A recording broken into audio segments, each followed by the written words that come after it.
Olá, queridos, graça e paz, o Senhor Jesus, bom dia.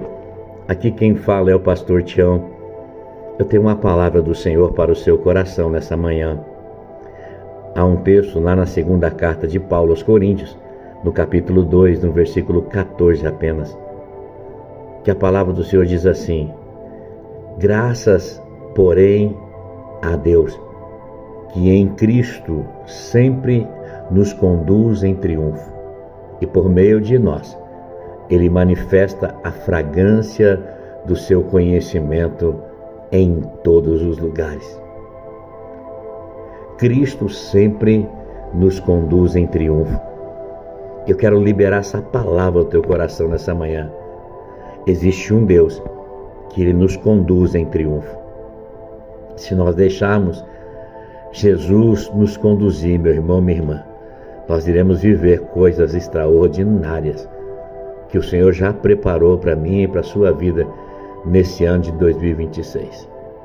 Mas existem duas maneiras do Senhor nos conduzir em triunfo.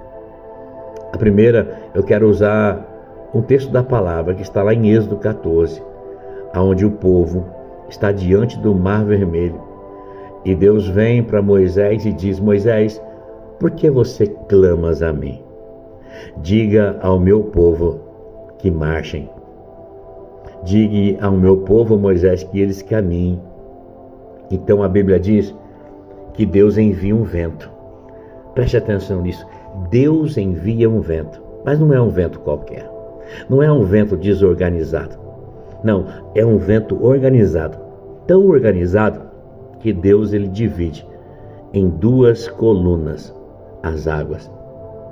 Então, quando o povo vê as colunas erguidas, eles começam a passar a seco. E por que o povo passou? Porque havia organização. Havia organização. Então, eu quero dizer algo para você. Uma das maneiras de Deus abençoar a sua vida nesse ano de 2026 era abrir um caminho aonde não tem um caminho. É mostrar um caminho aonde não tem solução, humanamente falando. O Senhor me trouxe aqui essa manhã para liberar essa palavra ao teu coração. Deus, Ele vai abrir um caminho no deserto. Ele vai formar um rio no ermo, mas Deus, Ele é poderoso para criar algo que não existe, como um escape para a sua vida. Uma outra maneira de Deus agir está lá no Evangelho de Mateus, no capítulo 14, que vai falar que Jesus está ali, lá no versículo 27, vai dizer que Jesus, Ele está andando pelas águas. Andando pelas águas. Naquele tempo havia uma lenda de que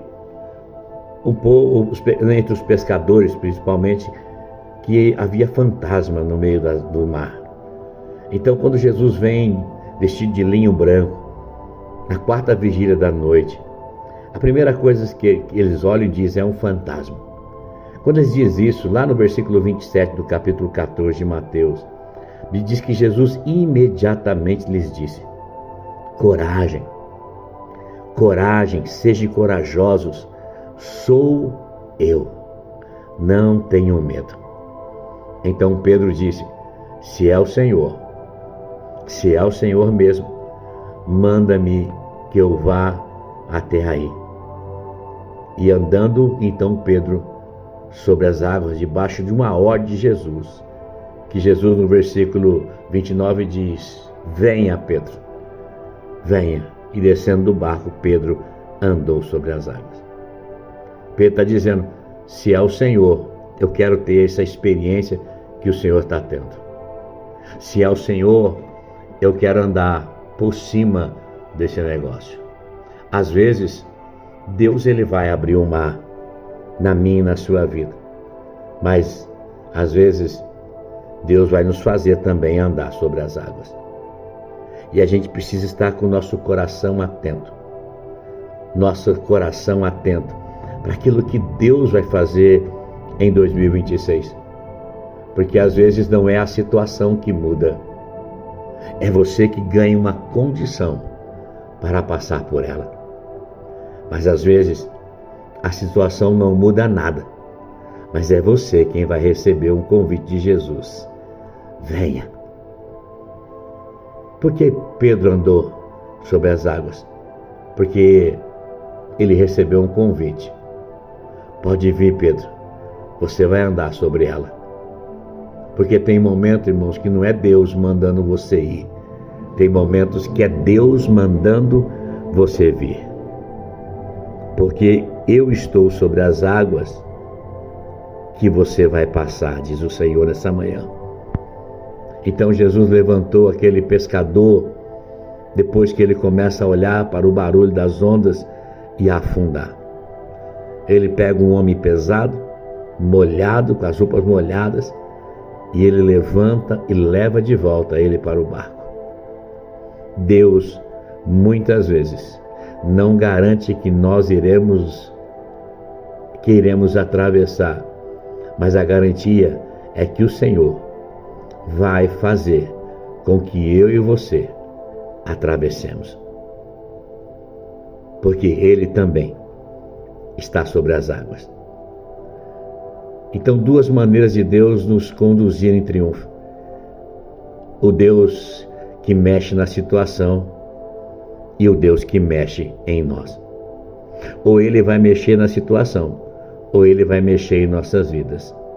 Mas a verdade é que não importa se o Senhor vai tocar em mim ou se vai tocar na situação. O que importa é que você vai sair do outro lado inteiro. Receba essa palavra nessa manhã. Você será conduzido em triunfo pelo Deus Todo-Poderoso. Que o Senhor te abençoe e te guarde. Que o Senhor faça resplandecer o seu rosto sobre ti e te conceda graça. Que o Senhor volte para ti o seu rosto e Ele te dê a paz, queridos.